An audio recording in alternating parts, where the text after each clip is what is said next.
ಒಂದು ಹೋರಾಟದ ಸಭೆ ಇಟ್ರೆ ಅಲ್ಲಿ ಹೋಗೋದಕ್ಕೆ ಹೋಗಬೇಡಿ ಅಂತ ಹೇಳೋರೆ ಸುಮಾರು ಇರ್ತಾರೆ ಊರಲ್ಲಿ.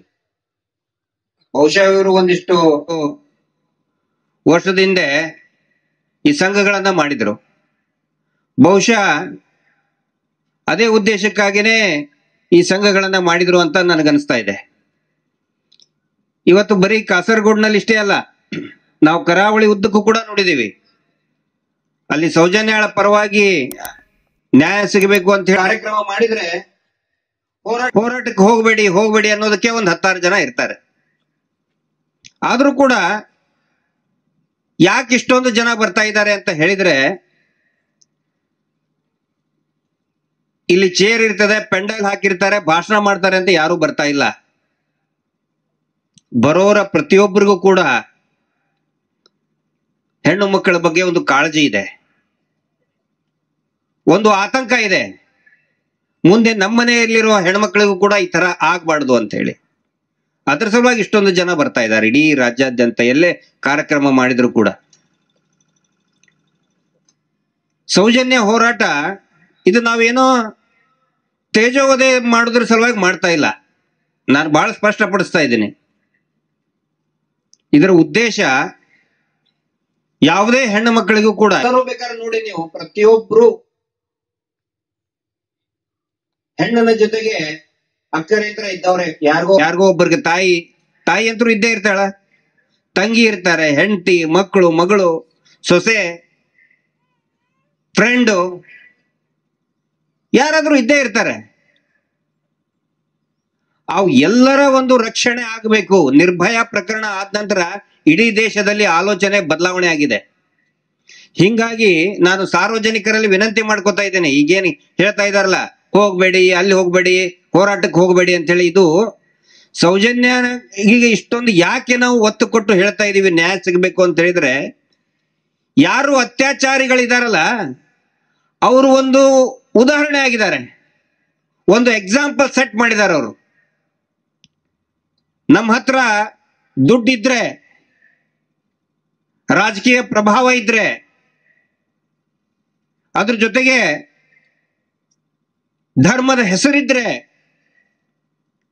ನಾವು ಏನ್ ಬೇಕಾದ್ರೂ ಮಾಡಬಹುದು. ನಮ್ಮನ್ನು ಯಾರು ಹಿಡ್ಕೊಳಕ್ಕಾಗಲ್ಲ, ಯಾರು ನಮ್ಮ ಮೇಲೆ ಕೇಸ್ ಮಾಡಕ್ಕಾಗೋದಿಲ್ಲ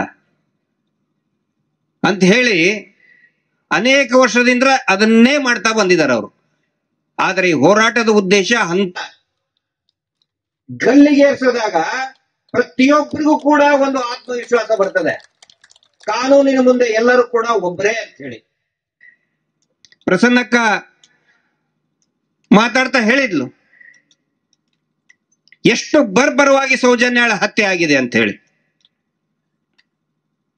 ನಾವು ಈ ಪ್ರಕರಣವನ್ನ ಕರೆಕ್ಟ್ ಆಗಿ ಪರಿಶೀಲನೆ ಮಾಡಿದಾಗ ನಿರಂತರವಾಗಿ 3 ಸಾರಿ ಪಾಪ ಮಗುಗೆ ನಿರಂತರವಾಗಿ 3 ಸರಿ ಸಾಯಂಕಾಲ 4:15ಗೆ ಅಪಹರಣ ಆಯ್ತು. ಅವಳ ಡೆಡ್ ಬಾಡಿಯನ್ನ ಹತ್ತತ್ರ 2:30 ನಡುರಾತ್ರಿ 2:30-3 ಗಂಟೆಗೆ ಎಸಿತಾರೆ. ಅಷ್ಟರಲ್ಲಿ 3 ಬಾರಿ ಸಾಮೂಹಿಕ ಅತ್ಯಾಚಾರ 3 ಸ್ಥಳಗಳಲ್ಲಿ. ಯಾವತ್ತಿಗೂ ಪಾಪ ಮಗು ಒಪ್ಪಿಗೆನೆ ಕೊಟ್ಟಿದ್ದಿಲ್ಲ. ಅದರ ಸಲುವಾಗಿ ಮತ್ತು ಬರುವಂತ ಔಷಧಿ ಕೊಟ್ಟು ಅವಳ ಪ್ರಜ್ಞಾಹೀನ ಸ್ಥಿತಿಯಲ್ಲಿ ತಂದು ಅತ್ಯಾಚಾರ ಮಾಡ್ತಾರೆ. ಈ ಹೋರಾಟದಲ್ಲಿ ನಮಗಿದ್ದವ್ರು ಕೇಳ್ತಾರೆ, ಯಾಕೆ ಹೋರಾಟ ಮಾಡ್ತಾ ಇದ್ರಿ ನೀವು? ಸಾಕ್ಷಿನೇ ಇಲ್ಲ ಅಂದ್ರೆ ಅಪೋಸಿಟ್ ಕಡೆಯವರು ಬೇಕಾದ್ರೆ ನೀವು ನೋಡಿ, ಇದಕ್ಕೆ ಸಾಕ್ಷಿನೇ ಇಲ್ಲ ಅಂತ ಹೇಳಿದ್ರೆ ಹೆಂಗ್ ಶಿಕ್ಷೆ ಆಗುತ್ತೆ ಅಂತ ಕೇಳ್ತಾರೆ. ಆ ಅತ್ಯಾಚಾರಿಗಳ ಕಡೆಯವರು ಕೆಲವೊಂದಿಷ್ಟು ಡಿಬೇಟ್ ನಲ್ಲಿ ಕೂಡ ಕೇಳಿದ್ದಾರೆ ಇದನ್ನ. ಅವ್ರವ್ರ ಒಂದೆರಡು ಯೂಟ್ಯೂಬ್ ಚಾನಲ್ ಇದೆ, ಸಾಕ್ಷಿನೇ ಇಲ್ಲಪ್ಪ ಹೆಂಗ್ ಶಿಕ್ಷೆ ಆಗುತ್ತೆ ಅಂತ ಕೇಳ್ತಾ ಇದ್ದಾರೆ. ಹಾಗಿದ್ರೆ ಸಾಕ್ಷಿನೇ ಇಲ್ಲ ಅಂತ ಹೇಳಿದ್ರೆ ಸಂತೋಷ್ ರಾವ್ನ ಯಾಕಪ್ಪ ಅರೆಸ್ಟ್ ಮಾಡಿದ್ರಿ? ಸಹಜ ತಾನೇ. ಈ ಪ್ರಕರಣಕ್ಕೆ ನಿಮ್ಗೆ ಸಾಕ್ಷಿನೇ ಇಲ್ಲ ಅಂತ ಹೇಳಿದ್ರೆ ಪಾಪ ಸಂತೋಷ್ ರಾವ್ನ 7 ವರ್ಷದ ತನಕ ಜೈಲಲ್ಲಿ ಯಾಕೆ ಇಟ್ರಿ? ಮತ್ತೆ ಅವನ ಮೇಲೆನೆ ಯಾಕೆ ಅಪೀಲ್ಗೆ ಹೋದ್ರಿ? ಈಗ ಅವ್ರು ಕೇಳೋ ಪ್ರಶ್ನೆಯಲ್ಲಿನೇ ಉತ್ತರ ಇದೆ, ಅವರ ಕುತಂತ್ರ ಇದೆ. ಸಾಕ್ಷಿ ಇಲ್ಲ ಸಾಕ್ಷಿ ಇಲ್ಲ ಅಂತ ಹೇಳ್ತಾರಲ್ಲ, ಮತ್ ಸಂತೋಷ್ ರಾವ್ ಯಾಕೆ ಸಿಕ್ಕಾಕ್ಸಿದ್ರಿ ಅಂದೆ. ಇನ್ನೊಂದು, ಈಗ ತಾನೇ ಮೋಹಿತರು ಹೇಳಿದ್ರು ಸಂತೋಷ್ ರಾವ್ಗೆ ಇನ್ನೂ ನೋಟಿಸೇ ಬಂದಿಲ್ಲ ಅಂತ ಹೇಳಿ. ಆಗ್ಲೇ ಒಂದ್ 2-3 ದಿನದಿಂದ ಎಲ್ಲರೂ ಹೇಳ್ತಾ ಇದ್ದಾರೆ ನೋಟಿಸ್ ಬಂತು ಅಂತ. ಬಹುಶಃ ನನಗನ್ಸುತ್ತೆ ನೋಟಿಸ್ ಬಂದ್ರೆ ಮೋಹಿತರಿಗೆ ಗೊತ್ತಾಗಬೇಕು ಅದು ಫಸ್ಟ್, ಆದ್ರೆ ಅವ್ರಕ್ಕಿಂತ ಮೊದಲು ಅವ್ರಿಗೆ ಗೊತ್ತಾಗಿದೆ. ಹಿಂಗಾಗಿ ಸಂತೋಷ್ ರಾವ್ ನೋಟಿಸು ಧರ್ಮಸ್ಥಳಕ್ಕೆ ಬಂದಿರಬಹುದು ಮೊದಲು, ಅವ್ರ ಮಾಹಿತಿ ಕೇಂದ್ರಕ್ಕೆ ಆ ಶಿಲಾಗ್ ಬಂದಿರಬೇಕು. ಬಹುಶಃ ದತ್ತಕ್ಕೇನೋ ತಗೊಂಡಿದ್ದಾರೆ ಕಾಣ್ತದೆ. ಹಿಂಗಾಗಿ ಸಂತೋಷ್ ರಾವ್ ನೋಟಿಸ್ ಯಾವ ಪೇಪರ್ ಅಲ್ಲಿ ಬಂದಿಲ್ಲ, ಎಲ್ಲಿ ಇಲ್ಲ, ಫಸ್ಟ್ ಇವ್ರಿಗೆ ಗೊತ್ತಾಗತ್ತೆ. ಫಸ್ಟ್ ಇವ್ರಿಗೆ ಇವರೇ ಹೇಳ್ತಾರೆ, ಅಂದ್ರೆ ಮೋಸ್ಟ್ಲಿ ನೋಟಿಸ್ ಇವ್ರಿಗೆ ಕೊಟ್ಟಿರ್ಬೇಕು ಅಂತ ಹೇಳಿ. ಈ ಸಾಕ್ಷಿಗಳ ಬಗ್ಗೆ ಇವತ್ತಿನ ಈ ಒಂದು ಸಭೆಯಲ್ಲಿ ನಿಮ್ಗೆ ಅಚ್ಚರಿ ಆಗುತ್ತೆ. ಕೆಲವೊಂದಿಷ್ಟು ದಾಖಲೆಗಳನ್ನ, ಆ ದಾಖಲೆ ಆಧಾರದ ಮೇಲೆ ನಿಮ್ ಗಮನಕ್ಕೆ ತರ್ತಾ ಇದ್ದೇನೆ. ಇದ್ರ ಜೊತೆಗೆ ಯಾರು ಈ ಕಾರ್ಯಕ್ರಮವನ್ನ ಲೈವ್ ಅಲ್ಲಿ ನೋಡ್ತಾ ಇದ್ದಾರೆ, ಮತ್ತೆ ಮುಂದೆ ಬರುವಂತ ದಿನಗಳಲ್ಲಿ ಯೂಟ್ಯೂಬ್ ನಲ್ಲೆಲ್ಲ ನೋಡ್ತಾ ಇದ್ದಾರೆ, ವಿಶೇಷವಾಗಿ ಕಾನೂನಿನ ಬಗ್ಗೆ ಅರಿವಿರೋರು, ವಕೀಲರು ಇರ್ಬೋದು, ಪೊಲೀಸ್ ಇಲಾಖೆಯ ಸ್ನೇಹಿತರು ಇರ್ಬೋದು, ಮತ್ತೆ ಇದರಲ್ಲಿ ಆಸಕ್ತಿ ಇರುವಂತ ಅನೇಕ ಸ್ನೇಹಿತರಿಗೆ ಬಹುಶಃ ತಮ್ಗೆಲ್ಲರಿಗೂ ಅಚ್ಚರಿ ಆಗುತ್ತೆ. ಸಾಕ್ಷಿ ನಾಶದ ಬಗ್ಗೆ ಒಂದು ಕಂಪೇರಿಟಿವ್ ಅನಾಲಿಸಿಸ್ ಮಾಡಿದೀವಿ ನಾವು, ದಿನಾಂಕದ ಸಮೇತ. ಯಾವ ದಿನಾಂಕ ಯಾವ ಸಾಕ್ಷಿ ಸತ್ ಹೋದ, ಮತ್ತೆ ಆ ಸಾಕ್ಷಿ ಹೇಳುವನು ಸತ್ತಾಗ ಪ್ರಕರಣ ಯಾವ ಹಂತದಲ್ಲಿತ್ತು, ತನಿಖೆ ಯಾವ ಹಂತದಲ್ಲಿತ್ತು ಅಂತ ಹೇಳಿ ಒಂದು ಕಂಪೇರಿಟಿವ್ ಅನಾಲಿಸಿಸ್ ಮಾಡಿದೀವಿ. ಫಸ್ಟ್ ಒನ್ ಹಾಕಿ, ಸೌಜನ್ಯ ಪ್ರಕರಣದಲ್ಲಿ ಸಾಕ್ಷಿ ನಾಶದ ವಿವರ. ನೋಡಿ, ಎಲ್ಲರೂ ಕೂಡ ಸಾಕ್ಷಿ ನಾಶದ ಬಗ್ಗೆ ನಾವು ಮಾತಾಡಿದೀವಿ, ಆದ್ರೆ ಇದನ್ನ ಒಂದು ಕಂಪೇರಿಟಿವ್ ಅನಾಲಿಸಿಸ್ ಮಾಡಿದ್ರೆ, ಅದರ ತುಲನೆ ಮಾಡಿದ್ರೆ ನಮಗೆ ಸರಿಯಾದ ಒಂದು ಚಿತ್ರಣ ನಮ್ ಗಮನಕ್ಕೆ ಬರ್ತದೆ, ಏನೇನ್ ನಡೀತು ಅಂತ ಹೇಳಿ. ಒಂದೇದ್ದು ವಾರ್ಜಾ ಆಚಾರ್ತಿ. ವಾರ್ಜಾ ಆಚಾರ್ತಿ ಯಾರು ಅಂತ ಹೇಳಿದ್ರೆ, ಇವ್ರನ್ನ ಆನ್ ರೆಕಾರ್ಡ್ ತಗೊಂಡಿಲ್ಲ, ಆನ್ ರೆಕಾರ್ಡ್ ಇವ್ರನ್ನ ಸಾಕ್ಷಿಯಾಗಿ ತಗೊಂಡಿಲ್ಲ. ಯಾಕಂತ ಹೇಳಿದ್ರೆ ವಾರ್ಜಾ ಆಚಾರ್ತಿ, ವಾರ್ಜಾ ಧೀರಜ್ ಕೆಲ್ಲಾನ ಮನೆ ಕೆಲಸದವಳು. ಪಿಲಿಯಾದಲ್ಲಿ ಅವ್ರದ್ದು ಫಾರ್ಮ್ ಹೌಸ್ ಒಂದು ಮನೆ ಇದೆ. ಬೆಳ್ತಂಗಡಿಯಿಂದ ಗುರುವಾಯನ್ ಕೆರೆಗೆ ಹೋಗ್ಬೇಕಾದ್ರೆ ಅಲ್ಲಿ ಒಂದು ರೋಡಿನ ಎಡಗಡೆನೆ ಅವ್ರ ತೋಟದ ಮನೆ ಇದೆ. ಅಲ್ಲಿ ಆ ವಾರ್ಜಾಚಾರ್ತಿ ಅದು ತೀರ್ಕೊಂತಾಳ ಅವಳು. ಅಂದ್ರೆ ಬಾವಿಯಲ್ಲಿ ಬಿದ್ದ ಅವಳ ಹೆಣ ಸಿಕ್ಕಿದ್ದೇನಂತ ಹೇಳಿದ್ರೆ ಬಾವಿಯಲ್ಲಿ ಬಿದ್ದಂತ ಸ್ಥಿತಿಯಲ್ಲಿ ಅವಳ ಹೆಣ ಸಿಗುತ್ತೆ. ಯಾಕೆ ಅವಳು ಸತ್ತು ಹೋಗ್ತಾಳ ಅಂತ ಹೇಳಿದ್ರೆ, ಈ ಸೌಜನ್ಯ ಪ್ರಕರಣ ಟಿವಿನಲ್ಲಿ ಎಲ್ಲ ಬರಕ್ ಸ್ಟಾರ್ಟ್ ಆಗುತ್ತೆ ಅವಾಗ 2012ರಲ್ಲಿ. ಆಮೇಲೆ 2013ರಲ್ಲಿ ಸಿಕ್ಕಾಪಟ್ಟೆ ಮಹೇಶ್ ಶೆಟ್ರು ಟಿವಿ 9ಗೆ ಹೋದಾಗ ಬಹಳ ದೊಡ್ಡ ಮಟ್ಟದೊಂದು ಹೋರಾಟ ಪ್ರಾರಂಭ ಆಗುತ್ತೆ. ಅವಾಗ ಅವಳು ಹೇಳ್ತಾ ಇರ್ತಾಳೆ, ಅವಾಗ ವಾರ್ಜಾಚಾರ್ತಿ, ಸೌಜನ್ಯ ಫೋಟೋ ನೋಡಿ ಟಿವಿಯಲ್ಲಿ, ಇದೇ ಹೆಣ್ಮಗು ಅಲ್ವಾ ನಮ್ಮ ದಣಿಗಳು ನಮ್ಮ ಮನೆಗೆ ಅವತ್ತಿನ ಸಾಯಂಕಾಲ ಇದೇ ಹೆಣ್ಮಗುನೇ ನಮ್ಮ ಮನೆಗೆ ತಗೊಂಡು ಬಂದಿದ್ರು ಅಂತ ಸಾಯಂಕಾಲ ಆದ್ಮೇಲೆ ಆ ಕೆಲಸದವಳು ಎಲ್ಲ ಊರಲ್ಲೆಲ್ಲ ಮಾತಾಡ್ತಾ ಇರ್ತಾಳ ಅವಳು. ಇವ್ರು ಹೆಂಗೋ ಮ್ಯಾನೇಜ್ ಮಾಡಿರ್ತಾರೆ. ಆದ್ರೆ 14/10/2013 ಅವಳು ಸತ್ತಂತ ದಿನಾಂಕ ಮೇಲ್ಗಡೆ ಸೆಕೆಂಡ್ ಕಾಲಮ್ ಅಲ್ಲ, ಸೆಕೆಂಡ್ ಕಾಲಮ್ ಸತ್ತಂತ ಯಾವ ಡೇಟಿಗೆ ತೀರ್ಕೊಂಡ್ರು ಅನ್ನೋದು 14/10/2013 ಡೇಟ್ ನೆನಪಿಟ್ಕೊಳ್ಳಿ. ಯಾವಾಗ ಅವಳು ಅಂದ್ರೆ ಅವಳು ಡೆಡ್ ಬಾಡಿ ಬೀಳ್ತದೆ ಅಂತ ಹೇಳಿದ್ರೆ, ಸಿರಿಗೌರಿ ನೇತೃತ್ವದಲ್ಲಿ, SP ಮೇಡಮ್ ಸಿರಿಗೌರಿ ನೇತೃತ್ವದಲ್ಲಿ ಒಂದು ಟೀಮ್ ಬರ್ತದೆ ಬೆಳ್ತಂಗಡಿಗೆ. ಸಿಗೋಡಿದು 2ನೇ ಹಂತ. ಅಂದ್ರೆ ಯಾರು ಇವನು ದರಿದ್ರ ಮುನಿ, ಅವನು ಓಡಿ ಹೋಗ್ಬಿಟ್ಟಿರ್, ಮುಗಿದು ನನಗೆ ಆಗಲ್ಲ ಹೆದರ್ಕೊಂಡು ನನ್ಗೆ ದಾವಣಗೆರೆಗೆ ಕಳ್ಸ್ರಿ ಅಂತ ಹೇಳಿ ರಿಟೈರ್ಡ್ ಆಗಿರ್ತದೆ. ಒಂದು ದರಿದ್ರ ಮುನಿದು ಎಲ್ಲ ಪ್ಯಾಕೇಜ್ ತಗೊಂಡು ಓಡಿ ಹೋಗ್ಬಿಟ್ಟಿರ್ತಾನೆ. ಅವಾಗ ಅವನ ಇನ್ವೆಸ್ಟಿಗೇಷನ್ ಬಗ್ಗೆ ಡೌಟ್ ಬಂದು ಹಿರಿಯ ಅಧಿಕಾರಿಗಳಿಗೆ ಜವಾಬ್ದಾರಿ ಕೊಟ್ಟಿರ್ತಾರೆ. CID ಉನ್ನತ ಅಧಿಕಾರಿಗಳ ತನಿಖೆ ಶುರುವಾಗಿ ಬೆಳ್ತಂಗಡಿಗೆ ಬರ್ತದೆ. ಬಹಳ ಸ್ಟ್ರಿಕ್ಟ್ ಆಗಿ ಯಾರ್ಯಾರು ಇದರಲ್ಲಿ ಇದಾರೆ ಅನ್ನೋದಕ್ಕೆ ಎಲ್ಲಾ ಕಡೆನೂ ಮಾಹಿತಿ ಜಾಲವನ್ನ ಬೀಸ್ತಾರೆ. 14ನೇ ತಾರೀಕಿಗೆ ಅಂದ್ರೆ 13ನೇ ತಾರೀಕು ಹಿಂದಿನ ದಿನ ಬಂದಾಗ ತನಿಖೆ ಎಲ್ಲ ಜೋರಾಗಿ ಶುರು ಆಗಿರ್ತದೆ. 14ನೇ ತಾರೀಕಿಗೆ ವಾರ್ಜಾಚಾರ್ತಿ ಬಾವಿಯಲ್ಲಿ ಬಿದ್ದು ಸತ್ತೋಗ್ತಾಳೆ. ಅವಾಗ ಅದೇ ಹೊತ್ತಿಗೆ ವಿಠ್ಠಲ್ ಗೌಡ್ರು ಮತ್ತೆ ಜಗದೀಶ್ ಅವರು ವಿಚಾರಣೆ ನಡಿಬೇಕಾದ್ರೆ ಆ ಹಿರಿಯ ಅಧಿಕಾರಿಗಳ ಜೊತೆಗೆ ಇರ್ತಾರೆ. ಅವ್ರು ಹೇಳ್ತಾರೆ, ವಿಠ್ಠಲ್ ಗೌಡ್ರು ಇಲ್ಲೇ ಇದಾರೆ, ಬೇಕಾದ್ರೆ ಕೇಳಿ. ಹೇಳ್ತಾರೆ ಅವರು, ಸರ್ ಅಂತೇಳಿ ವಾರ್ಜಾಚಾರ್ತಿ ಅಂತ ಅವಳು ಸಾಕ್ಷಿ ಇದ್ಲು, ನೋಡಿದ್ಲು ಸೌಜನ್ಯನ, ದಯವಿಟ್ಟು ಅಲ್ಲಿ ಹೋಗೋಣ ಬನ್ನಿ ಅಂತ ಹೇಳಿದ್ರೆ ಅವ್ರು ಹೇಳ್ತಾರೆ. ಅಷ್ಟೊತ್ತಿಗೆ ಏನ್ ಮ್ಯಾನೇಜ್ ಮಾಡಿರ್ತಾರೋ ಗೊತ್ತಿಲ್ಲ. ಅದರಾಗಿರೋ ಒಬ್ಬ ಅಧಿಕಾರಿ ಹೇಳ್ತಾನೆ, ಇಲ್ಲಪ್ಪ ನಾವು ಅಂತಲ್ಲಿ ಹೋಗಕ್ಕಾಗಲ್ಲ, ಲೋಕಲ್ ಪೊಲೀಸರು ನೋಡ್ಕೋದಾರ ಬಿಡು ಅಂತ ಹೇಳಿ ಹೋಗೋದನ್ನೇ ಇಲ್ಲ. ಇದು ವಾರ್ಜಾಚಾರ್ತಿ ಸತ್ತಾಗ. ನೆಕ್ಸ್ಟ್ ರವಿ ಪೂಜಾರಿ ಸತ್ತಂತಹದ್ದು 3ನೇ ವಾರ 26ನೇ ತಾರೀಕು 10/2013 ರವಿ ಪೂಜಾರಿ 3ನೇ ವಾರ ತೀರ್ಕೊಳ್ತಾನೆ.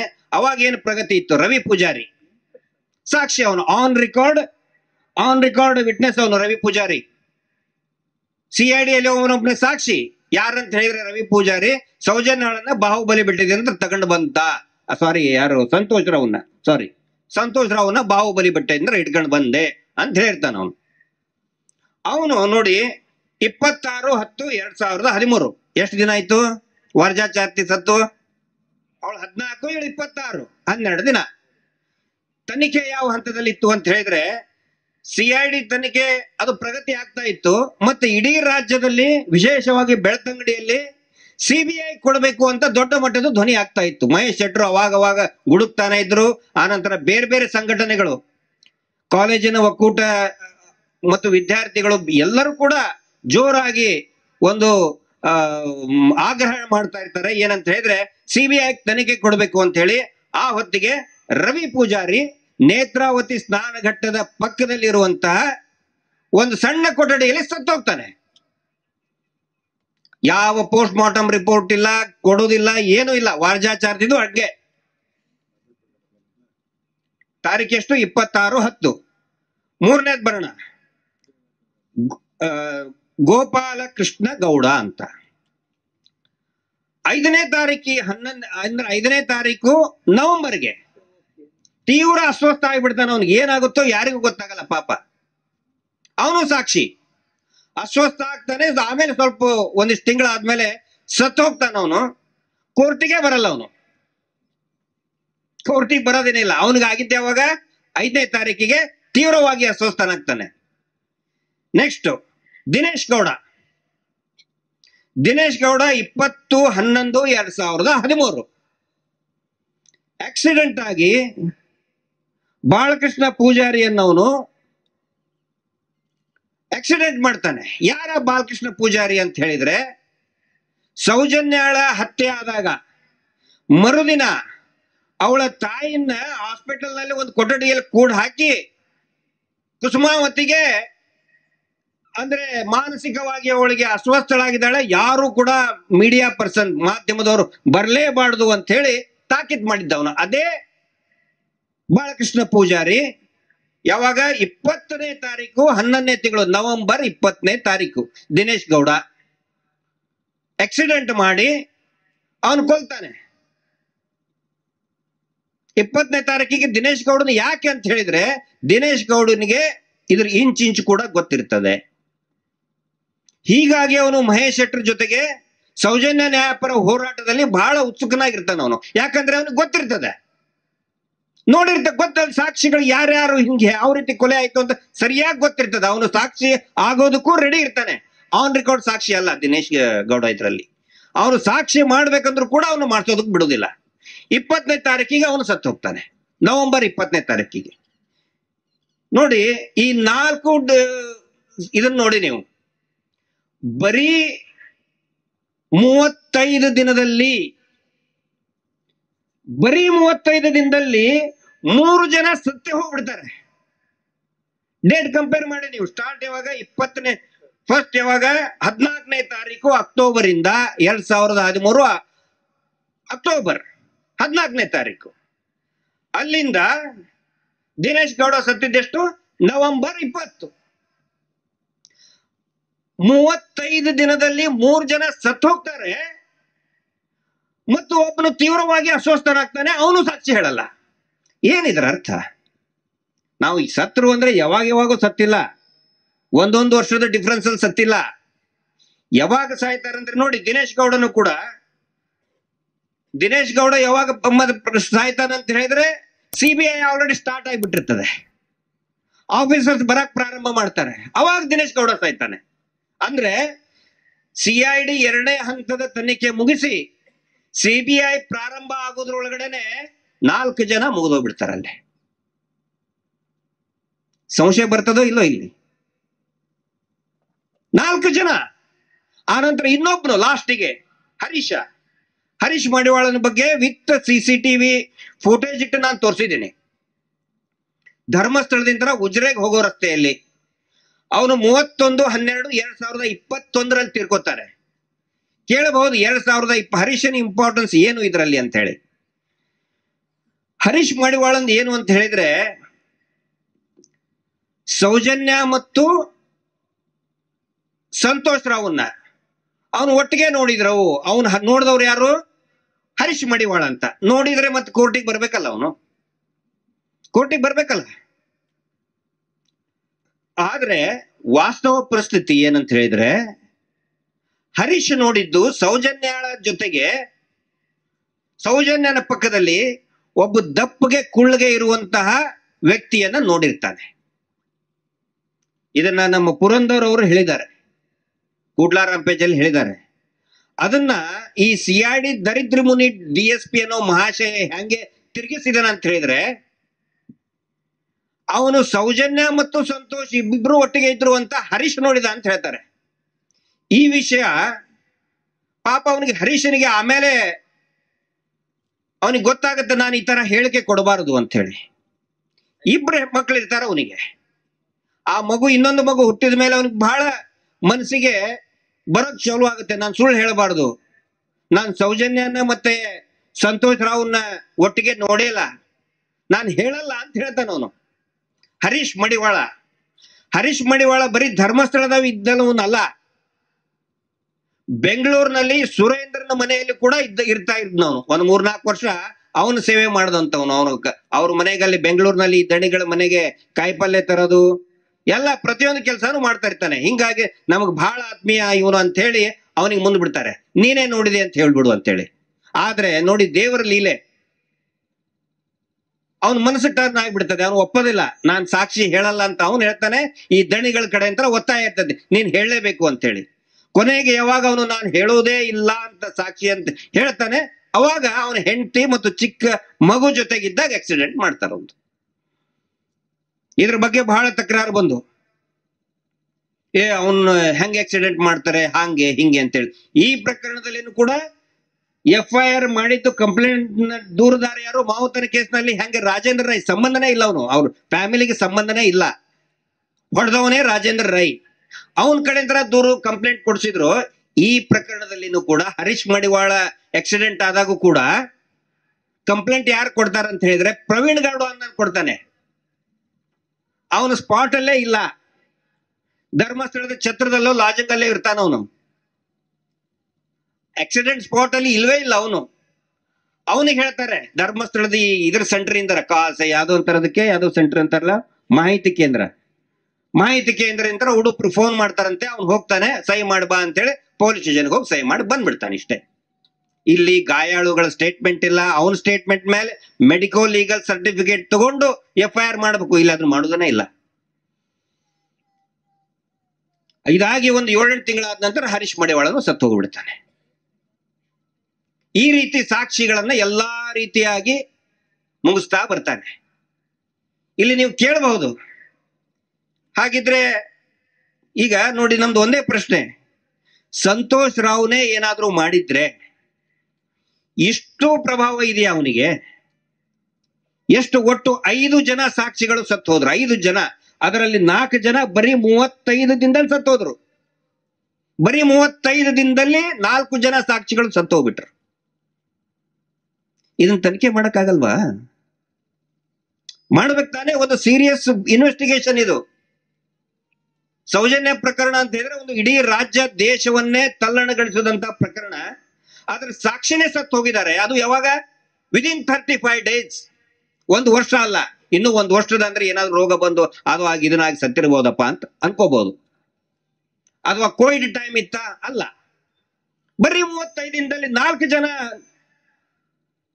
ನ್ಯೂಟ್ರಲ್ ಆಗ್ತಾರೆ ಅಂತ ಹೇಳಿದ್ರೆ, ಆ 3 ಜನ ಸತ್ತು ಹೋಗ್ಬಿಡ್ತಾರೆ ಅಂತ ಹೇಳಿದ್ರೆ ಮತ್ತಿನ್ನೇನು? ಯಾರು ಅದ್ರ ಬಗ್ಗೆ ತಲೆ ಕೆಡಿಸ್ಕೊಳ್ಳೋದಲ್ಲ.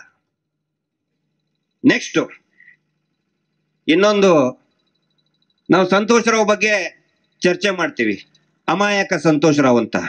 ಆದ್ರೆ ಸಂತೋಷ್ ರಾವ್ ಒಬ್ಬನೇ ಅಮಾಯಕ ಅಲ್ಲ. ರೆಡಿ ಇದೆಯಾ? ಬೇರೆ ಬೇರೆ ಪ್ರಕರಣದಲ್ಲಿ ಎಷ್ಟು ಜನ ಸಂತೋಷ್ ರಾವ್ ಅದಾರ ಅನ್ನೋದು ನಿಮಗೆ ಇವತ್ತು ತೋರಿಸ್ತಾ ಇದ್ದೇನೆ. ಈ ಸರಣಿ ಕೊಲೆಗಳು ಏನು ನಡೀತು, ಅದರಲ್ಲಿ ಬೆಳಕಿಗೆ ಬಂದಂತಹ ಪ್ರಕರಣಗಳು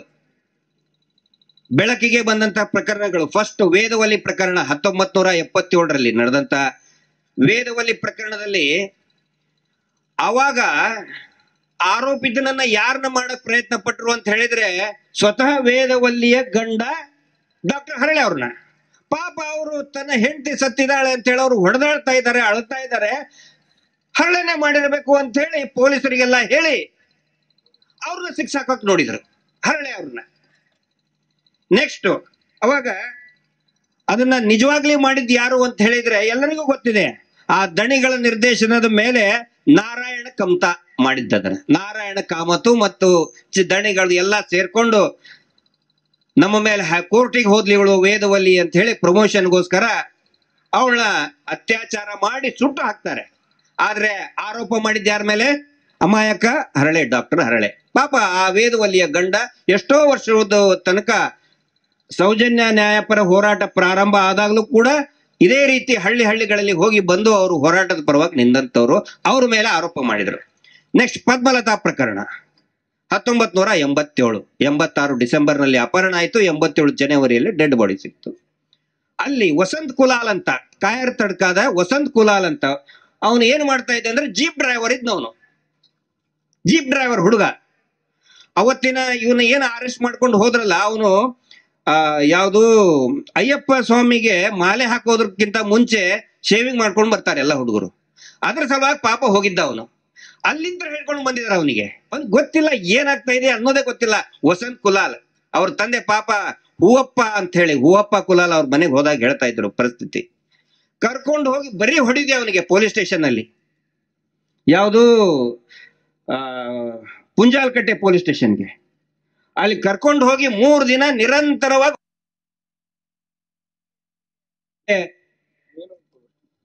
ಇವರು ಹೇಳ್ತವ್ರು. ಅವಾಗ ಅವರು ಪಾಪ ಆ ಮನೆಯವ್ರಿಗೂ ಕೂಡ ಗೊತ್ತಿಲ್ಲ ಎದಕ್ ಕರ್ಕೊಂಡು ಹೋಗಿದಾರ ಅಂತ ಹೇಳಿ, ಅವನಿಗೂ ಗೊತ್ತಿಲ್ಲ. ಪೊಲೀಸ್ ಸ್ಟೇಷನ್ ಒಳಗಡೆ ಹೋದ್ಮೇಲೆ ಆಮೇಲೆ ಹೇಳ್ತಾರೆ ನೀನು ಒಪ್ಕೋ ಅಂತ ಹೇಳಿ. ಆಮೇಲೆ ಎಲ್ಲಾರಿಗೂ ಕೂಡ ಗೊತ್ತಾಯ್ತು ಇವರು ಈ ಪದ್ಮಲತಾ ಇದರಲ್ಲಿ ಇವನ್ನೇ ತಗೊಂಡು ಹೋಗಿದಾರ ಅಂತೇಳಿ. ಇಲ್ಲಿ ಒಂದು ಮೊನ್ನೆ ನಾವು ಕಾಯರ್ ತಡ್ಕಕ್ ಹೋದಾಗ ಒಂದು ಅಚ್ಚರಿ ನಡೀತು. ಏನಂತ ಹೇಳಿದ್ರೆ, ನಮ್ಮ ಜೊತೆಗೆ ಲಕ್ಷ್ಮಣನ್ ಅವರು ಬಂದಿದ್ರು, ದೊಡ್ಡ ಮುಖಂಡರು. ಅವರು ಕಮ್ಯುನಿಸ್ಟ್ ಪಾರ್ಟಿ ಅಂತ. ಆವಾಗಿನ ಕಾಲದಲ್ಲಿ 2 ಬಹಳ ದೊಡ್ಡ ಪ್ರಮುಖ ಪಕ್ಷಗಳು ಕರಾವಳಿಯಲ್ಲಿ, ಒಂದು ಕಮ್ಯುನಿಸ್ಟ್, ಇನ್ನೊಂದು ಕಾಂಗ್ರೆಸ್. ಬಿಜೆಪಿ ಅಷ್ಟೊಂದು ಸ್ಟ್ರಾಂಗ್ ಇರಲಿಲ್ಲ ಅವಾಗ. ಈ ವಸಂತ ಏನಿದಾನಲ್ಲ, ವಸಂತ ಪಾಪ ಅಮಾಯಕ, ಅವ್ರ ತಂದೆ ಕಾಂಗ್ರೆಸ್ಸಿನ ಮುಖಂಡರು. ಲಕ್ಷ್ಮಣ್ ಅವರು ಪೂರ್ತಿ ತಂಡ ಏನಿದೆ ಅವರು ಕಮ್ಯುನಿಸ್ಟ್ ಮುಖಂಡರು. ಈ ಇವನಿಗೇನ್ ಹೇಳಿಸ್ಬಿಟ್ಟಿದ್ದಾರೆ ದಣಿಗಳ ಕಡೆಯವರು, ಈ ವಸಂತ್ ಕುಲಾಲನ ಅಪ್ಪ ಹೂವಪ್ಪ ಕುಲಾಲಿಗೆ ಹೇಳಿದ್ದಾರೆ, ನೋಡು ಈ ಕಾಂಗ್ರೆಸ್ ಕಮ್ಯುನಿಸ್ಟು ಇಬ್ರಿಗೂ ಬರಲ್ಲ, ಆ ಲೀಡರ್ ಏನಿದಾರಲ್ಲ ಲಕ್ಷ್ಮಣ್, ಅವನೇ ನಿನ್ ಮಗನ್ ಸೇರಿಸ್ಬಿಟ್ಟಿದ್ದಾನೆ, ಅವನೇ ನಿನ್ ಮಗನ ಹೆಸರು ಪೊಲೀಸರಿಗೆ ಹೇಳಿದಾರೆ ಅಂತ ಫಿಟ್ಟಿಂಗ್ ಇಟ್ಬಿಟ್ಟಿದ್ದಾರೆ. ಹಿಂಗಾಗಿ ಈ ತಪ್ಪು ಕಲ್ಪನೆ 35 ವರ್ಷದ ತನಕನೂ ಇತ್ತಂತೆ. ಮೊನ್ನೆ ನಾನು ಹೋದಾಗ ಲಕ್ಷ್ಮಣ್ ಅವ್ರು ನನ್ನ ಮುಂದೆ ಹೇಳಿದ್ರು, ನೋಡು ಹೂವಪ್ಪ, ನನ್ನ ಬಗ್ಗೆ ನಿನಗೆ ಈ ರೀತಿ ಹೇಳಿ ಮಿಸ್ಅಂಡರ್ಸ್ಟ್ಯಾಂಡಿಂಗ್ ಮಾಡಿದ್ರು, ಇವತ್ತು ನಾನು ನಿನಗೆ ಸ್ಪಷ್ಟನೆ ಕೊಡ್ತಾ ಇದ್ದೇನೆ ಅಂತ ಹೇಳಿ 35 ವರ್ಷ ಆದ ಮೇಲೆ ಮೊನ್ನೆ ಲಕ್ಷ್ಮಣ್ ಅವ್ರು ಹೇಳಿದ್ರು ಪಾಪ ಅವರ ವಸಂತನ ತಂದೆ ಹೂವಪ್ಪ ಕುಲಾಲ್ಗೆ. ಅಂದ್ರೆ ಯಾವ ರೀತಿ ಮಾಡ್ತಾರೆ ನೋಡಿ ಇವರು. ಅದನ್ನ ವಸಂತನ ಹಿಡಿದುಕೊಟ್ಟವ್ರು ಇದೇ ದಣಿಗಳ ಕಡೆ ಅವ್ರ ಗ್ಯಾಂಗ್ನವ್ರೆ. ವಸಂತನ ಹೋಗಿ ಸಿಕ್ಕಾಕ್ಬಿಟ್ರು. 3 ದಿನ ಹೊಡೆದ್ರು. ಆಮೇಲೆ ಎಲ್ಲಾರು ಜನ ಎದ್ರು, ನೀವೇನಾದ್ರೂ ಬಿಡ್ಲಿಲ್ಲ ಅಂದ್ರೆ ದೊಡ್ಡ ಮಟ್ಟದ ಪ್ರತಿಭಟನೆ ಶುರು ಆಗುತ್ತೆ ಅಂತ ಹೇಳಿದಾಗ ವಸಂತನ ಬಿಟ್ಟು ಕಳಿಸ್ತಿದ್ರು. ಇಲ್ಲ ಅಂತಂದ್ರೆ ಅವನು ಏನಾಗ್ತಿತ್ತು 11 ವರ್ಷದ ತನಕ ಜೈಲಲ್ಲಿ ಅವನು ಆರೋಪಿನ ಮಾಡ್ತಿದ್ರು. ಇದು ಪದ್ಮಲತಾ ಪ್ರಕರಣದಲ್ಲಿ. ನೆಕ್ಸ್ಟ್ ಬ್ಯಾಂಕ್ ಅಧಿಕಾರಿ ಹೆಂಡತಿ ಹತ್ಯೆ ಪ್ರಕರಣ ಆ ಬ್ಯಾಂಕ್ ಅಧಿಕಾರಿ ಪಾಪ ಒಬ್ರು ಬಹಳ ಪ್ರಾಮಾಣಿಕವಾದಂತ ನಿಷ್ಠಾವಂತ ಬ್ಯಾಂಕ್ ಬಡಬಗ್ಗರಿಗೆಲ್ಲ ತಾವೇ ಮುಂದೆ ನಿಂತ್ಕೊಂಡು ಬ್ಯಾಂಕಿನಿಂದ ಸಾಲ ಕೊಡ್ತಾ ಇರ್ತಾರೆ. ಈ ದಣಿಗಳ ಕಡೆಯವರು ಹೋಗ್ತಾರೆ, ನೀನ್ ಸಾಲ ಕೊಡಬಾರ್ದು, ಹಂಗೆ ನೀನ್ ಸಾಲ ಕೊಟ್ರೆ ನಮ್ ಸಂಘದ ಸಾಲ ತಗೊಳ್ಳೋರು ಯಾರು? ಸಂಘದ ಸಾಲ ಯಾರು ತಗೋಬೇಕು? ಬ್ಯಾಂಕ್ನವ್ರು ಸಾಲ ಕೊಡಬಾರ್ದು ಅನ್ನೋದು ಇವ್ರ ನಿಯಮ, ದಣಿಗಳದ್ದು. ಅವಾಗ ಅವ್ರು ಹೇಳ್ತಾರೆ, ಇದು ನನ್ನ ಕರ್ತವ್ಯ ಇದೆ, ನಾನು ಮಾಡೇ ಮಾಡ್ತೇನೆ ಬಡಬಗ್ಗರಿಗೆ ನಾನು, ಯಾಕಂದ್ರೆ ನಿಮ್ಗಿಂತ ನಮ್ಮ ಬ್ಯಾಂಕ್ ನಲ್ಲಿ ಕಡಿಮೆ ಬಡ್ಡಿಯಲ್ಲಿ ಸಾಲ ಕೊಡ್ತೀವಿ, ಹಿಂಗಾಗಿ ನಾನು ಸಾಲ ಕೊಡ್ಲೇಬೇಕು ಅಂದಾಗ ಆ ಹೆಂಡತಿನ ಪಾಪ ಅವರು ಬ್ರಾಹ್ಮಣ ಸಮುದಾಯದವರು ಮರ್ಯಾದಸ್ಥರು ಅವರ ಹೆಂಡತಿಯವ್ರನ್ನ, ಶ್ರೀಮತಿಯವ್ರನ್ನ ಕಿಡ್ನಾಪ್ ಮಾಡಿ ಅಪಹರಿಸಿ ಅತ್ಯಾಚಾರ ಮಾಡಿಬಿಡ್ತಾರೆ. ಅವಮಾನ ತಾಳಲಾರದೆ ಅವಳು ಸತ್ತು ಹೋಗ್ಬಿಡ್ತಾಳೆ. ಆವಾಗ ಪ್ರಕರಣ ದಾಖಲಾಗತ್ತೆ. ಆ ಪ್ರಕರಣ ದಾಖಲೆ ಆದಾಗ ಆರೋಪಿನ ಯಾರು ಮಾಡ್ತಾರೆ? ಪಾಪ ಗಂಡನ್ನೇ ಮಾಡ್ತಾರೆ. ಆ ಗಂಡನೇ ಆರೋಪಿ ಆಗ್ತಾನೆ ಪಾಪ. ಅವಾಗ ಮತ್ತೆ ನರೇಂದ್ರ ನಾಯಕರು ಇದ್ರ ಬಗ್ಗೆ ಮಾತಾಡಿದ್ದಾರೆ ಯೂಟ್ಯೂಬ್ ನಲ್ಲಿ. ಅವಾಗ ಮತ್ತೆ ಅವರು ಮಿಸಸ್ ಅಡ್ವೊಕೇಟ್ ಇದ್ದಾಗ ಅವರು ಕಂಟೆಸ್ಟ್ ಮಾಡಿ ಅವ್ರನ್ನ ಬಿಡಿಸ್ಕೊಟ್ರು. ದಣಿಗಳು ಅವ್ರ ಟೀಮು ಕಾಮತ್ತು ನಾರಾಯಣ ಕಮತ ಯಾವತ್ತಿಗೂ ಕೂಡ ಅವ್ರ ಮೇಲೆ ಕೇಸ್ ದಾಖಲೆ ಆಗಲೇ ಇಲ್ಲ. ನೆಕ್ಸ್ಟ್ ನಾರಾಯಣ ಮತ್ತು ಯಮುನಾ ಮಾವುತನ್ ಕೇಸ್ನಲ್ಲಿ ಇವ್ರು ಏನ್ ಮಾಡ್ತಾ ಇದ್ದಾರೆ, ಈಗೀಗ ಯಾವಾಗ ನಾವು ಮಾವುತನ ಕೇಸು ನಾವು ಜೋರಾಗಿ ಮಾತಾಡ್ತಾ ಇದೀವಿ, ಹಕ್ಕಿ ಪಿಕ್ಕಿ ಅವರು ಮಾಡಿರ್ಬೇಕು. ಹಕ್ಕಿ ಪಿಕ್ಕಿ ಅಂದ್ರೆ ಯಾರು ಹೇಳಿ? ಈ ನಮ್ಮ ಚಿಕ್ಕಮಗಳೂರಿನಲ್ಲಿ ಇದ್ದಂತಹ ಅವರು ವಾಂಡರಿಂಗ್ ಟ್ರೈಬ್ಸ್ ಅವರು, ಅಂದ್ರೆ ಕಾಡಿನಲ್ಲಿ ಇದ್ಕೊಂಡು ಗಿಡಮೂಲಿಕೆಗಳನ್ನೆಲ್ಲ ಇದನ್ ಮಾಡಿ ತಲೆಗೆ ಕೂದಲಿಗೆ ಎಣ್ಣೆ ಅದು ಇದು ಮಾಡ್ತಾರೆ, ಅದು ಇದು ಫಾರೆಸ್ಟ್ ಪ್ರಾಡಕ್ಟ್ ಎಲ್ಲ ಇದನ್ ಮಾಡ್ತಾರೆ. ಮತ್ತೆ ಕೆಲವೊಂದು ಕಳ್ಳತನದಲ್ಲಿ ಇದ್ದಂತ ಉದಾಹರಣೆಗಳು ಕೂಡ ಇದೆ. ಅವ್ರ ಹೆಸರು ಸೇರಿಸ್ಬಿಟ್ರು.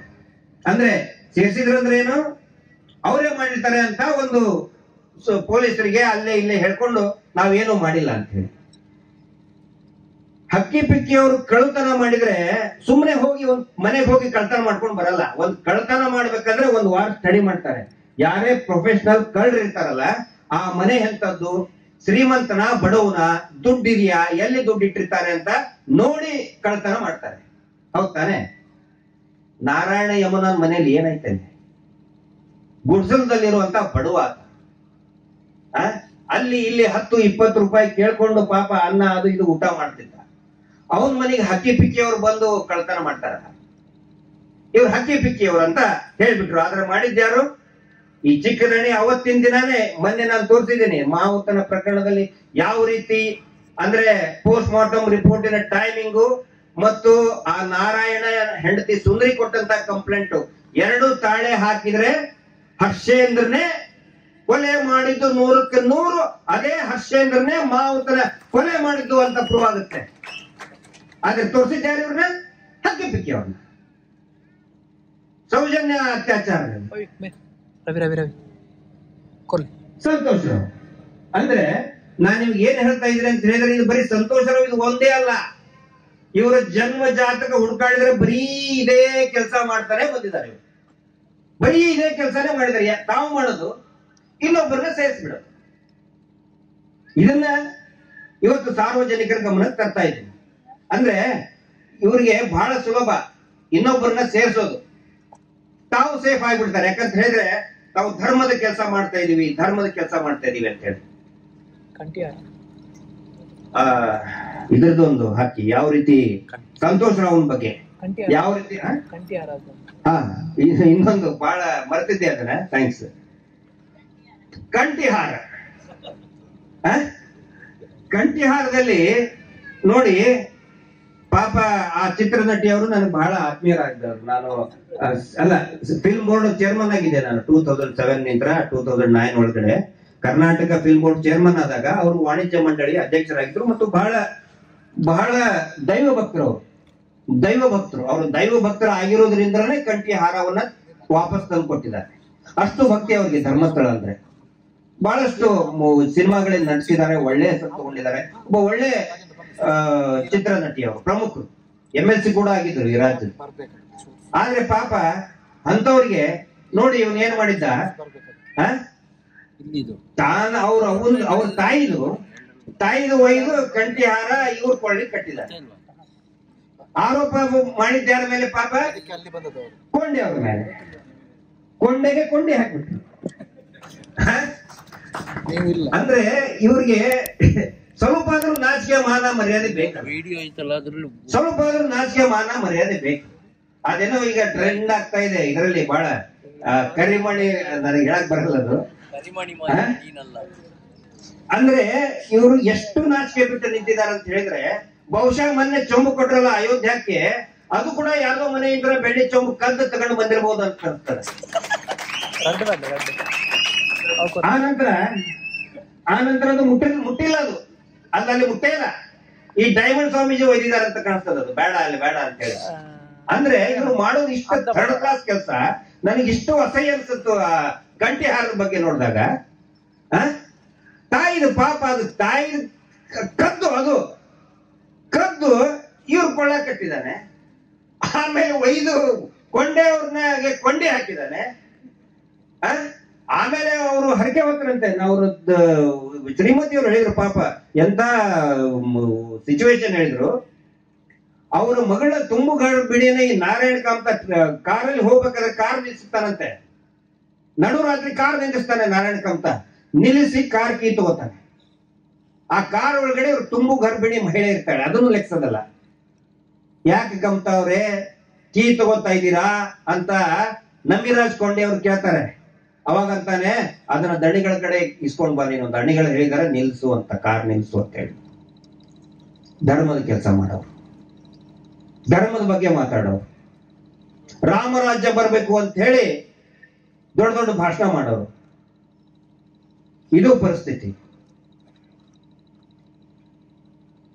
ಇನ್ನ ಈ ಸರಣಿ ಕೊಲೆ ಮತ್ತು ಅತ್ಯಾಚಾರದ ಬಗ್ಗೆ ಮಾಧ್ಯಮದ ಜೊತೆಗೆ ಇವರು ಯಾವ ರೀತಿ ನಡ್ಕೊಂಡಿದ್ದಾರೆ ಅಂತ ಹೇಳಿ ಇದನ್ನ ಹೇಳಿ SP ನೋಡಿ.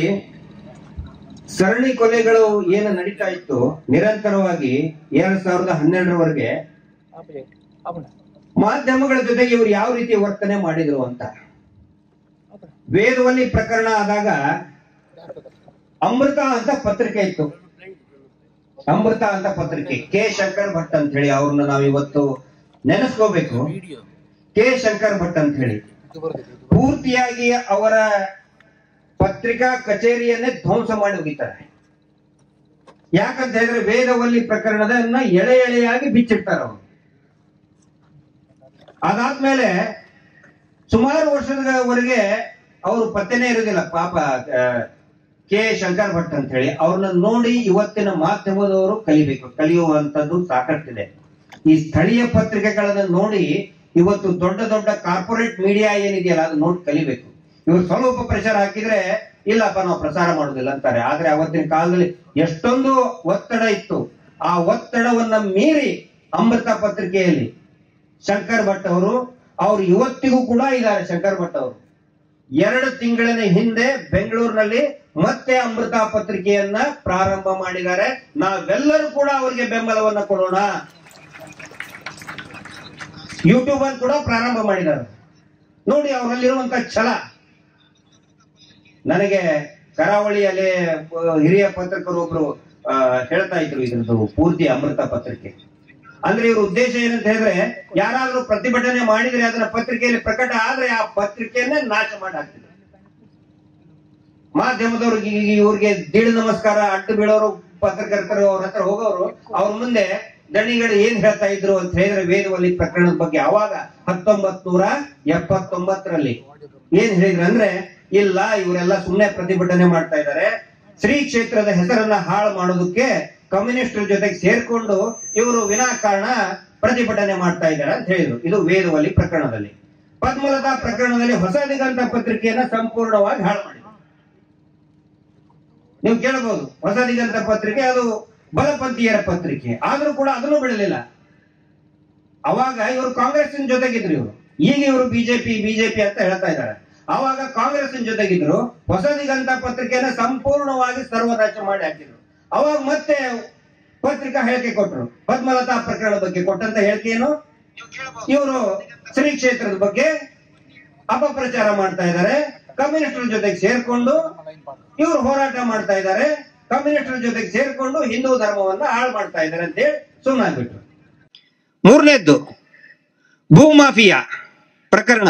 ನಾಗರಿಕ ಸೇವಾ ಟ್ರಸ್ಟ್ನವರು ಯಾರು ನಮ್ಮ ಸೋಮನಾಥ್ ನಾಯಕರು, ಅವರ ಒಂದು ದೊಡ್ಡ ತಂಡ ಇದೆ.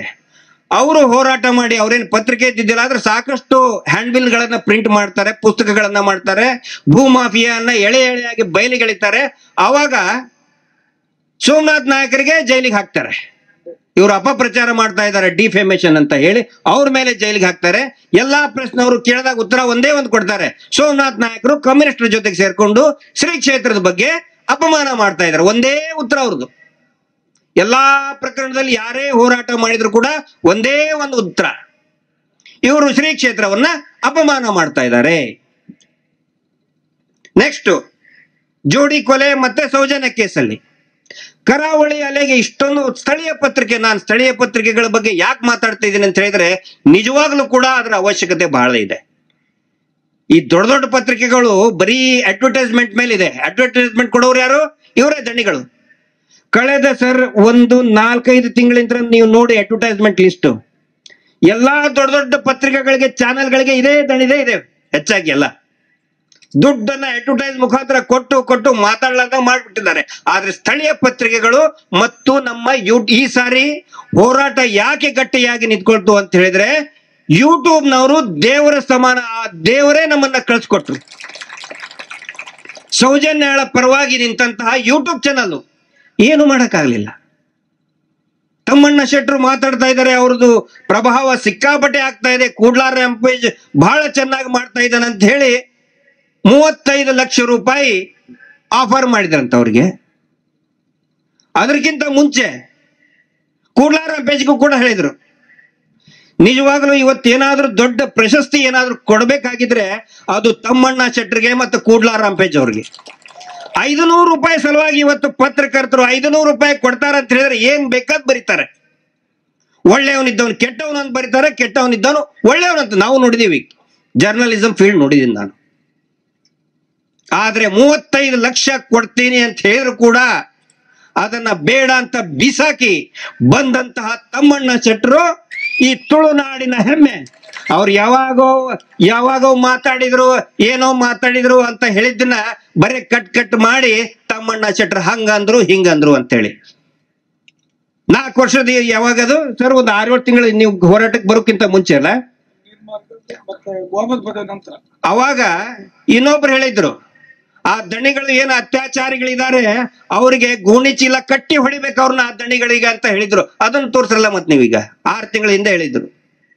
ಅಂದ್ರೆ ಇವರು ಮಾಡೋದು ಇದೆ, ಪ್ರತಿ ಸಾರಿ ಹೋರಾಟ ಮಾಡಿದಾಗ ಹೋರಾಟಗಾರನ ನಡುವೆ ಏನಾದ್ರೂ ಒಂದು ಕಂದಕ ಸೃಷ್ಟಿ ಮಾಡೋದು, ಹೋರಾಟಗಾರನ ಒಂದು ತೇಜೋವಧೆ ಮಾಡೋದು.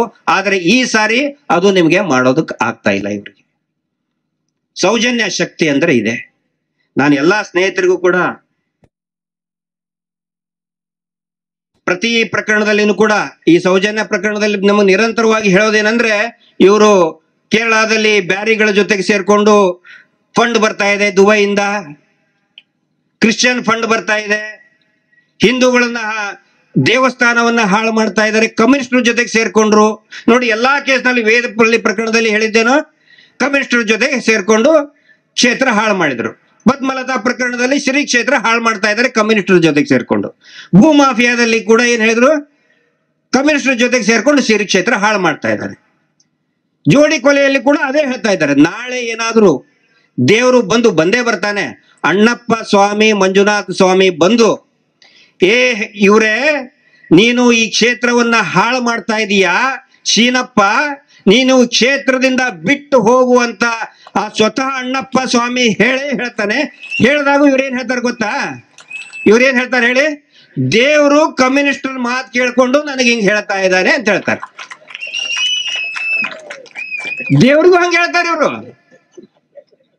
ಇಷ್ಟು ದಿನ ಏನ್ ಹೇಳಿದ್ರು, ಕಮ್ಯುನಿಸ್ಟರು ದೇವ್ರು ನಂಬಲ್ಲ ಕಮ್ಯುನಿಸ್ಟರು ಅಂತ ಹೇಳಿದ್ರು.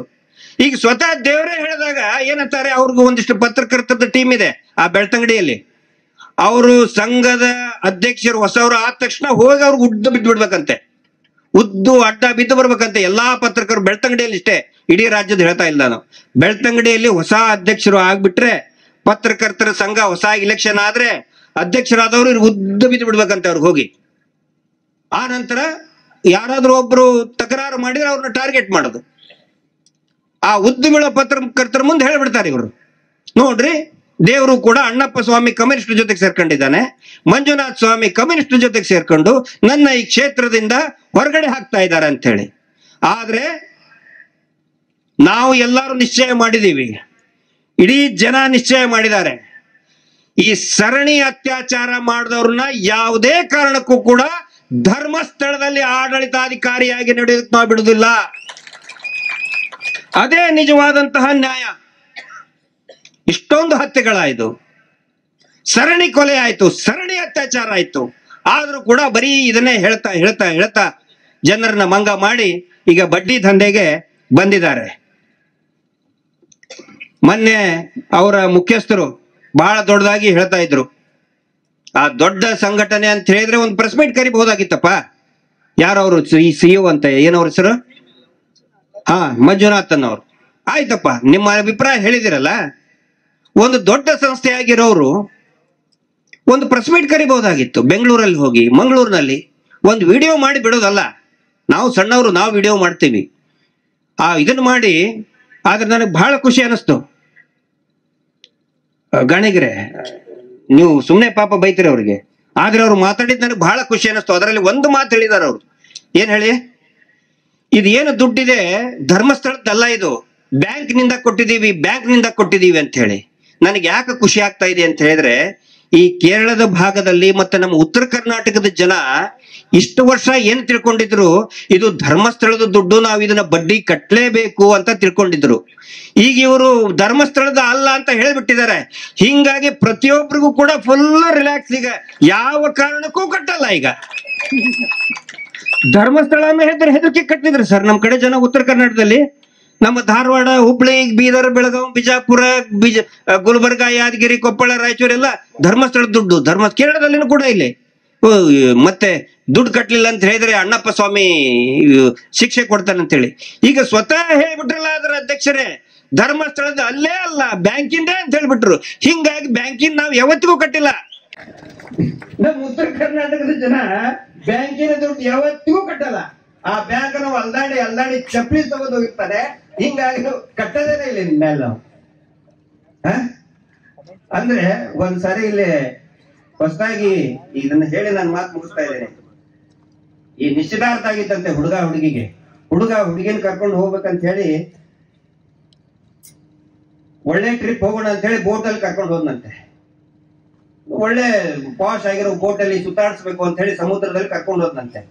ತುಂಬಾ ಒಳಗಡೆ ಹೋದಾಗ ಬಿರುಗಾಳಿ ಏನೋ ಬಂದು ಆ ಬೋಟು ಬೀಳುವಂಗಾಯ್ತು, ಮುಳುಗುವಂಗಾಯ್ತು. ಆದ್ರೂ ಕೂಡ ಪಾಪ ಇವ್ರು ಹುಡುಗಿ ಕಷ್ಟಪಟ್ಟು ಈಜಾಡಿ ಏನೇನೋ ಮಾಡಿ ಒಂದು ದ್ವೀಪಕ್ಕೆ ಹೋಗ್ತಾರೆ. ಪಕ್ಕದಲ್ಲಿರುವಂತ ಒಂದು ದ್ವೀಪಕ್ಕೆ ಹೋಗ್ತಾರೆ. ಆ ದ್ವೀಪಕ್ಕೆ ಹೋದ್ರೆ ಯಾರು ಇಲ್ಲ, ಆ ದ್ವೀಪದಲ್ಲಿ ಮನುಷ್ಯರೇ ಇಲ್ಲ. ಏನ್ ಹುಡುಗಾಡ್ತಾ ಇದಾರೆ, ಕಿರ್ಚಾಡ್ತಾ ಇದಾರೆ.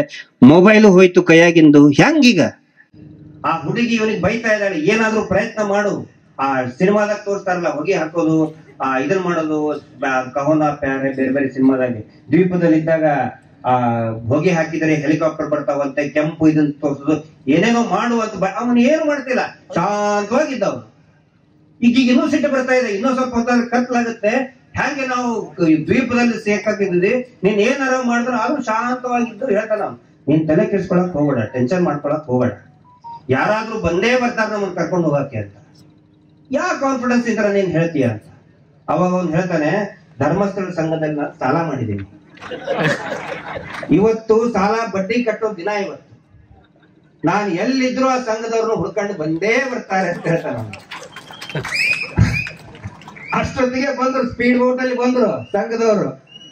ಯಾಕಂದ್ರೆ ಮೊಬೈಲ್ ಸಿಗ್ನಲ್ ಇಲ್ಲ, ಏನಿಲ್ಲ, ಎಲ್ಲಾ ಕಡೆ ಹುಡ್ಕೊಂಡು ಬಂದ್ರು.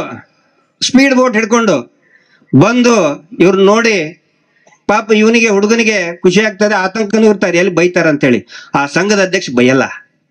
ಅಯ್ಯೋ ನೋಡಪ್ಪ, ನಾನಿನ್ ಬೈಯಲ್ಲ, ನೀ ಸಾಲನೂ ಕಟ್ಬೇಡ, ಆದ್ರೆ ಆ ವಿಡಿಯೋ ಮಾಡ್ಕೊಂಡು ದಯವಿಟ್ಟು ಯೂಟ್ಯೂಬಿಗೆ ಕೊಡಾಕ್ ಹೋಗ್ಬೇಡ. ಮೊದಲೇ ಆ ಶೈಲಜಾ ಅನ್ನೋಳು ಕಾರ್ ಕಳೆದವಳು, ಆ ನಂತರ ಸಂತೋಷ್ ಶೆಟ್ಟಿ ಮರ್ದಾಳ ಇರೋ ಬರೋ ಮರ್ಯಾದೆ ಪೂರ್ತಿಯಾಗಿ ಹರಾಜು ಹಾಕಿ ಆ ನಮ್ಮ ಮಂಜುನಾಥ, ಯಾರೋ ದೇವರು ಮಂಜುನಾಥ ಅಲ್ಲ, ಆ CO ಮಂಜುನಾಥಗ್ ನಿದ್ದೆ ಬರಲಾರ್ದಂಗ್ ಮಾಡಿದ್ದಾರೆ. ಅವನು ನಮಗೂ ನಿದ್ದೆ ಬರಲಾರ್ದಂಗ್ ಮಾಡಿದ್ದಾನೆ. ದಯವಿಟ್ಟು ವಿಡಿಯೋ ಮಾಡಬೇಡಪ್ಪ ಅಂತ ಹೇಳಿ ಅವನು ಕರ್ಕೊಂಡು ವಾಪಸ್ ಬಂದ್ರಂತೆ. ಇವತ್ತು ಹೋರಾಟದಿಂದ ಈ ಮಟ್ಟಕ್ಕೆ ಅವ್ರ ಪರಿಸ್ಥಿತಿ ಬಂದಿದೆ. ಹೋರಾಟ ನಿರಂತರವಾಗಿರ್ಬೇಕು ಸ್ನೇಹಿತರೆ. ಹೋರಾಟ ಇದ್ದಾಗ ಮಾತ್ರ ನಮ್ಗೆ ಜಯ ಸಿಗುತ್ತೆ. ಹೋರಾಟ ಇದ್ದಾಗ ಮಾತ್ರ ಜನಸಾಮಾನ್ಯರಿಗೆ ಧೈರ್ಯ ಬರ್ತದೆ.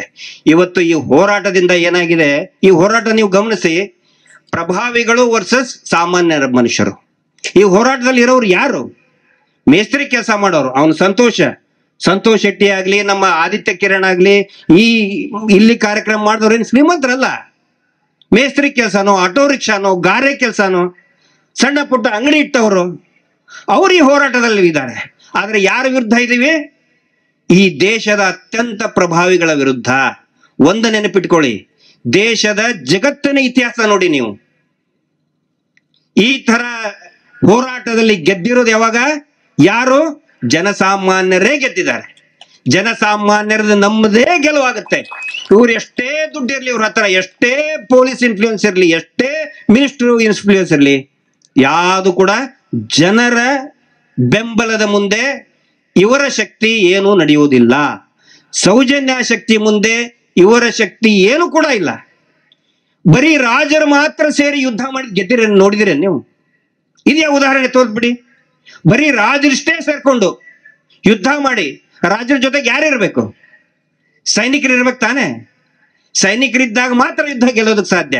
ಬರೀ ರಾಜರಿಷ್ಟೇ ಒಂದು ಗುಂಪು ಮಾಡಿಕೊಂಡು ಗೆದ್ದಂತ ಯುದ್ಧ ಇತಿಹಾಸದಲ್ಲೇ ಇಲ್ಲ. ಹೀಗಾಗಿ ಇದು ಒಂದು ಜನಸಾಮಾನ್ಯರ ಹೋರಾಟ. ಭಾರತದಲ್ಲಿ ಪ್ರಜಾಪ್ರಭುತ್ವ, ಇದು ಮಹೇಶ್ ಶೆಟ್ರು ಬಹಳ ಅದ್ಭುತವಾದಂತ ಹೆಸರನ್ನ ತಗೊಂಡಿದ್ದಾರೆ. ನಮ್ಮ ಅನಿಲ್ ಅಂತರ್ ಅವರು ಪ್ರಜಾಪ್ರಭುತ್ವ ವೇದಿಕೆಯಲ್ಲಿ ಅತ್ಯಂತ ಬಲಿಷ್ಠ ವ್ಯಕ್ತಿನೇ ಸಾಮಾನ್ಯ ವ್ಯಕ್ತಿ. ಸಾಮಾನ್ಯ ಪ್ರಜೆಗೆ ಇರುವಂತ ಶಕ್ತಿ ಈ ದೊಡ್ಡ ದೊಡ್ಡ ಪ್ರಭಾವಿಗಳಿಗೆ ಇಲ್ಲ. ಹಿಂಗಾಗಿ ಎಲ್ಲಾ ಸಾಮಾನ್ಯರನ್ನ ಒಟ್ಟುಗೂಡಿಸಿ ಈ ಹೋರಾಟವನ್ನ ಮುಂದೆ ತಗೊಂಡು ಹೋಗ್ತಾ ಇದೀವಿ. ತಮ್ಮೆಲ್ಲರ ಆಶೀರ್ವಾದ ಸಹಕಾರ ಇರ್ಲಿ ಅಂತ ಹೇಳ್ಕೊಂಡು ಅವಕಾಶ ಕೊಟ್ಟಿದ್ದಕ್ಕೆ ಧನ್ಯವಾದಗಳನ್ನ ಹೇಳಿ, ಬೋಲೋ ಭಾರತ್ ಮಾತಾ ಕಿ, ಸೌಜನ್ಯ ನ್ಯಾಯಪರ ಹೋರಾಟಕ್ಕೆ, ಸನಾತನ ಹಿಂದೂ ಧರ್ಮಕ್ಕೆ ನಮಸ್ಕಾರ.